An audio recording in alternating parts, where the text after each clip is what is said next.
2000 ரூபாய் தானம்மா, நான் அனுப்பிச்சு விட்டுறேன். நான் இருக்கும்போது நீ எதுக்குமா கவலைப்படுற? ஏங்க ஒரு 2000 ரூபாய் அம்மாக்கு போட்டு விடுங்க. யாருக்கிட்ட காசு இருக்கு? என்ன விளையாடுறியா? காசு யார்கிட்ட இருக்கா? ஓயாம காசு கிட்ட யாருக்கிட்ட இருக்கும்? கல்யாணத்தப்ப நீங்க என்ன சொன்னீங்க?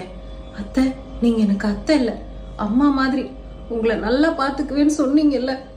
எங்க அம்மா கஷ்டப்படும் போது ஒரு அவசரத்துக்கு கூட உதவி செய்ய மாட்டீங்க. அப்புறம் ஏங்க அப்படி எல்லாம் சொல்றீங்க? அம்மா தாயே, தயவு செய்து நீ அழுகாத. 2000 20,000 ரூபாய் கூட தரேன். தயவு செய்து நீ அழுகாத, உடனே போட்டு விடுறேன். அழுது எப்போ பார்த்தாலும் காரியம் சாதிக்க வேண்டியது. இவங்களுக்கு அழுகு எப்படி தான் வருதுன்னே தெரியல. அனுப்பிட்டேன், செக் பண்ணிக்கிற சொல்லு. அம்மா வந்துருச்சா?